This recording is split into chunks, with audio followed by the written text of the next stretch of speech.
ආයිබෝන් කියලා පිළිගන්නවා ජීවා සිම්පල් ලයිෆ් YouTube channel එකට.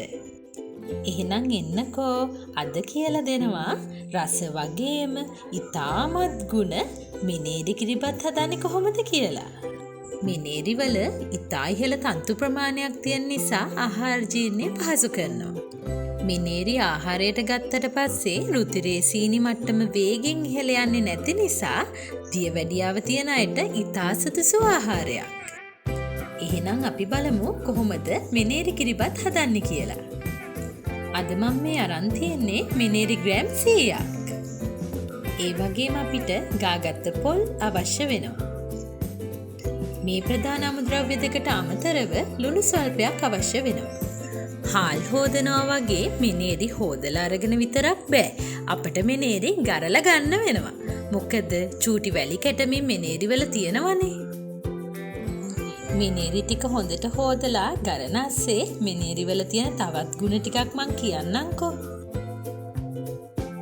මිනේරි කිරිබත් ආහාරයට ගත්තාම වැඩි වෙලාවක් බඩගින්න දැනෙන්නේ නැහැ. ඒ හින්දා අමතර ආහාර ගන්න එක පාලනය වෙනවා. ශරීරයේ බර අඩු කරගන්න උත්සාහ කරන අයට මෙය ඉතා හොඳ තේරීමක්. ඒ වගේම මිනේරි වල බහුලව අඩංගු වන මැග්නීසියම් නිසා රුධිර පීඩනය පාලනය කිරීමටත් හෘදයාබාධ ඇතිවීමේ අවදානම අඩු කිරීමටත් දායක වෙනවා. යකඩ, කැල්සියම් සහ විටමින් B වැනි සිරුරට අත්‍යවශ්‍ය පෝෂ්‍ය පදාර්ථ මෙහි අඩංගු නිසා ප්‍රතිශක්තිකරණ පද්ධතිය ශක්තිමත් කරන්න මේ මිනේරි උදව් වෙනවා.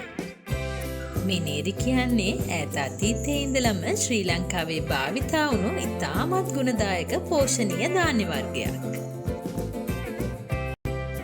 මේ බලන්නකෝ හොඳට ගරලා ඉවර වෙනකොට චූටි වැලි කැට ටිකක් ඉතුරු වෙලා. ඉන්නකෝ මම මේක වාචනයකට දාලා පෙන්නන්න. මේ බලන්නකෝ. හාලු වෙනකොට දාන වතුර ප්‍රමාණයට වඩා පොඩ්ඩක් වතුර වැඩිපුර තියලා අපි මේ මිනේරි ටික තඹ ගන්න ඕන. මේ වෙලාවෙදිම ලුණු ටිකකුත් එකතු කරගන්න. පියනකින් වහලා මේ ටික හොඳට තැම්බෙනකන් අපි ලිපේ තියාගන්න ඕන.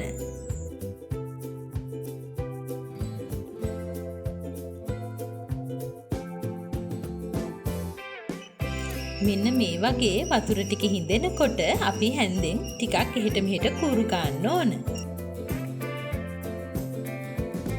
මේ වෙලාවේ ගින්දර තවත් ටිකක් අඩු කරලා අපි මේ ටික තවත් වතුර හිඳෙනකන් හොඳට තැම්බෙන්න අරින්න ඕන.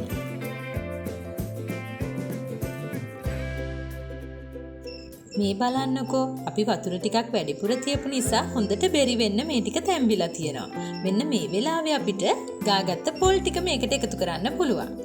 වෙන කිරිබත් හදනකොට පොල් කිරි දැම්මට මේකෙදි පොල් මේ විදිහටම එකතු කරලා බලන්නකෝ. මිනේරි ග්‍රෑම් 100කින් හැදුවට මේ බලන්නකෝ කිරිබත් ගොඩක් තියෙනවා. අපි මේ කිරිබත් ටික ලස්සනට කපාගෙන හොඳ ලුණු මිරිසක් හදලා කන්න තමයි තියෙන්නේ. මේ වගේ ලස්සන වීඩියෝස් බලන්න මාව subscribe කරලා bell icon එකත් click කරන්න. එහෙනම් අදට ගිහින් එන්නම් ලස්සන වීඩියෝ එකකින් ආපහු හම්බ වෙමු.